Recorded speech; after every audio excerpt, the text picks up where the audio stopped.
학교도 안 가고 종일 누워있더니 왜 이 시간에 나가는 거야? 지금 밤 12시잖아. 이 시간에 중학생이 어디에서 뭘 한다 그래? 아니, 애들이랑 약속 있다고.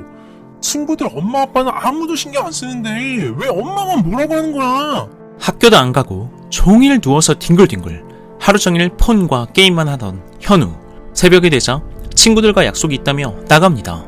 도대체 이 새벽에 나가서 뭘 하는 건지, 나쁜 일에 휘말리거나 위험한 일이 생기진 않을지 현우를 기다리는 어머니의 속은 새카맣게 타들어갑니다.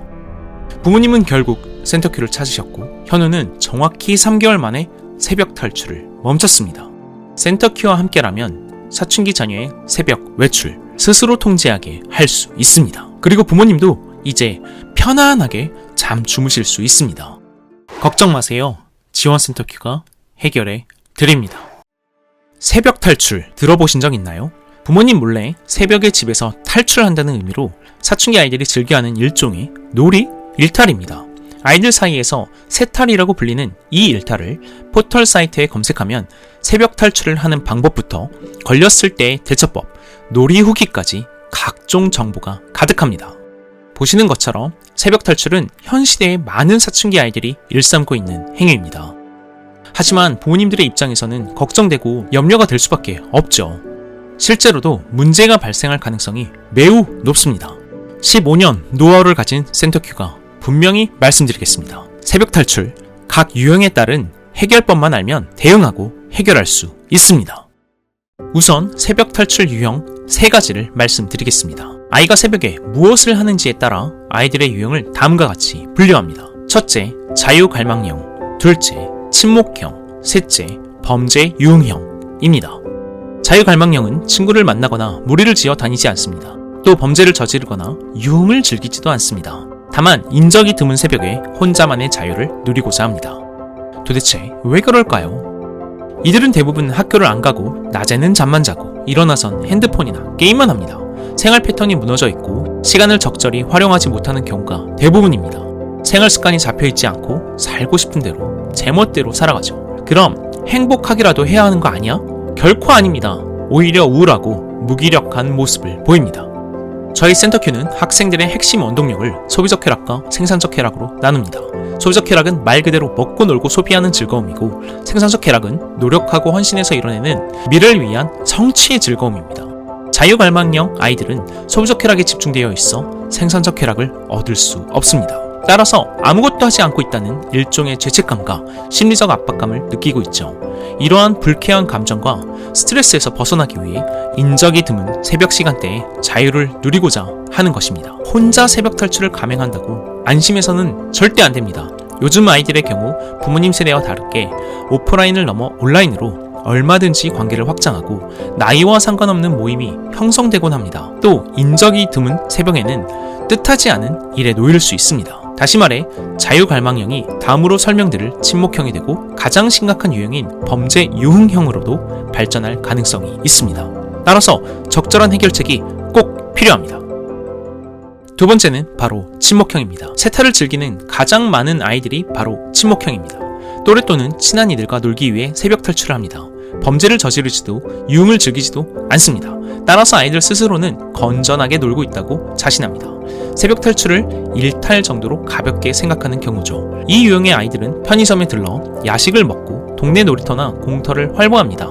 또는 24시 무인 카페나 스터디 카페에 머물기도 합니다. 친구 부모님이 여행을 갔을 때나 새벽에 출근하셨을 때를 이용하여 친구 집에서 놀기도 하고, 자전거를 좋아하는 아이들은 라이딩을 한다며 동네에서 벗어나 멀리 배회하기도 합니다. 친구들과 어울리는 정도의 새벽 탈출 이해해줘야 할까요? 그렇지 않습니다. 새벽 탈출의 재미를 느끼기 시작하면 다음으로 설명할 범죄 유흥형으로 발전할 가능성이 아주 크기 때문입니다. 범죄 유흥형 아이들은 새벽에 함께 어울리는 무리가 반드시 존재합니다. 이 무리들은 담배를 피고 술을 마시고 시끄럽게 떠들며 유흥을 즐깁니다.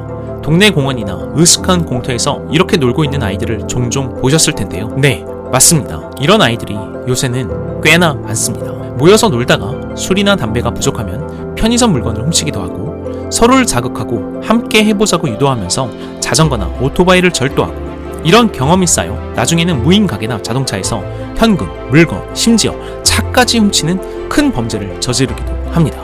요새 뉴스에서도 많이 나오는 사례입니다. 센터큐가 변화시킨 현우도 처음에는 친구의 제안으로 재미삼아 시동이 걸리는 오토바이를 찾다가 무면허 오토바이 운전과 절도까지 저질렀습니다. 처음에는 죄책감을 느꼈으나 범죄가 바로 발각되지 않아 뭔가 짜릿함이 느껴졌고 점차 멈출 수 없었다고 합니다. 범죄 유형령은 마치 중독된 것처럼 새벽 탈출을 멈출 수가 없습니다. 따라서 반드시 막아야만 합니다. 도대체 어떻게 막아야 할까요? 이제 그 해결책을 알려드리겠습니다. 1. 자유갈망형. 자유갈망형의 아이들은 딱 두 가지를 기억하세요. 첫째, 생활관리. 둘째, 적절한 보상입니다. 자유갈망형은 생활 패턴과 습관이 제대로 갖춰지지 않은 만큼 이를 제대로 잡아주기만 하면 가장 빠르게 변화시킬 수 있습니다. 아주 작은 것부터 시작하면 됩니다. 방정리, 즉 이불, 옷, 책상 정리와 같은 생활관리를 실천할 수 있도록 도와주세요. 방정리가 안정되면 기상과 취침 시간을 설정하고 이를 따랐을 때 스스로 성취의 재미를 느낄 수 있도록 독려해야 합니다.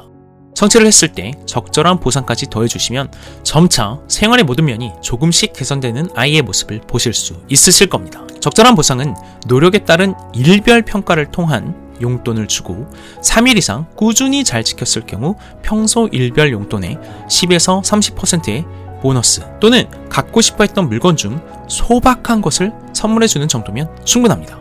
여기서 중요한 건 절대 큰 현금이나 고가의 선물을 턱턱 해주시면 안 된다는 겁니다. 그럼 당연히 해야 할 일을 한 것에 대한 소소하고 규칙적인 보상에 절대 재미를 느낄 수 없습니다. 2. 친목형. 친목형의 경우 범죄나 유흥을 저지르지 않아 아이들 스스로 새벽 탈출을 잘못 일하고 인지하지 못할 가능성이 큽니다. 부모님께서도 아이를 너무 과보하는 건 아닌지 조금의 자유를 허락해줘도 되는 건 아닌지 혼란스러우실 수 있습니다. 하지만 친목형의 새벽 탈출은 높은 확률로 범죄 유흥형이 됩니다. 따라서 반드시 정해진 낮과 저녁 시간에 놀며 통금을 지키게 해야 하고 건강한 수면 시간을 이끌어야 합니다. 이를 위해 다음 두 가지를 기억하셔야 합니다. 첫째, 센터큐의 황금률. 둘째, 일관되고 반복된 약속 구조의 훈련. 이미 저희 영상에서도 많이 보셨겠지만 센터큐의 황금률. 1. 부모님께 예의. 2. 생활관리. 3. 할 수 있는 자기개발, 즉 학습 시간의 누적. 센터큐의 황금률은 모든 변화와 성장의 기본입니다. 친목형 유형은 이미 부모님께 예의와 생활관리가 엉망이고 당연히 학습, 자기개발 시간도 점점 줄어들고 있을 것입니다. 따라서 첫째, 존댓말, 요를 반드시 붙이도록 하고 둘째, 방정리와 기상 지침 시간을 확실히 정하고 셋째, 단 5분, 10분이라도 매일매일 학습을 하도록 이끌어야 합니다. 이를 어겼을 때는 물질적 혜택을 줄이고 중단하다가 약속을 지켰을 때 다시 혜택을 주는 구조를 일관성 있고 무한하게 반복해야 합니다. 당연히 이미 친목형까지 나아간 학생들은 부모님께서 대응을 하기 정말 쉽지 않을 것입니다. 너무 걱정 마시고 저희 센터큐에 도움을 요청하시면 상세하게 안내해드리고 도와드릴 것입니다. 3. 범죄 유형령. 마지막으로 범죄 유형령입니다. 솔직히 말씀드리겠습니다. 부모님께서 대처하는 건 불가능합니다. 즉시 센터큐에 상담을 요청하세요. 이미 이만큼 아이가 악화되었다는 건 부모님께서 대처할 수 없다는 것을 시간이 증명하는 것입니다. 지난 15년간 범죄 유형령 아이들을 대응하고 변화시켜온 센터큐의 경험으로 다음이 정말 중요함을 명확히 확인했습니다. 아이의 새벽 탈출과 범죄 행위에 결코 일희일비해서는 안 됩니다.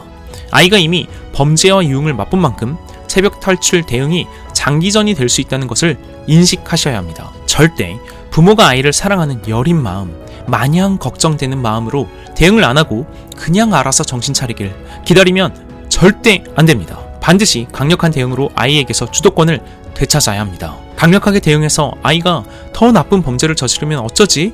라는 걱정과 우려가 바로 지금의 문제 상황을 만든 것입니다.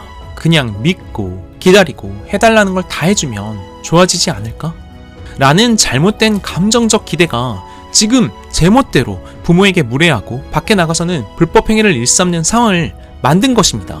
저희 센터큐는 부모님께서 아이에게 제공해주는 편의가 얼마나 소중한 것인지 아이가 절실히 느끼게 합니다. 그래야 부모가 존중받을 수 있고 집이 밤새 놀다가 지치면 들어와서 쉬고 나가는 베이스 캠프가 아니라는 것을 아이가 깨달을 수 있습니다. 부모를 존중하지 않으며 제멋대로 큰 아이는 성인이 되어 더욱 부모님을 괴롭히고 폐륜을 저지르게 될 가능성이 분명 높습니다. 이 모든 과정이 결코 쉽지 않을 것입니다. 실제 센터큐 학부모님들도 아이를 대하는 일관된 방침에 당연히 어려움을 느끼십니다. 그러나 해야만 합니다. 부모님이 변해야 아이들의 변화도 시작됩니다. 현우는 이제 새벽 탈출을 하지 않습니다. 새벽 시간에 더욱이 미성년자가 하지 않아야 할 유흥을 즐기거나 오토바이를 훔치지도 않습니다. 생활의 모든 면이 건강하고 건전하게 자리 잡혔고 한때 저질렀던 범죄에도 죄의식을 느끼고 있습니다.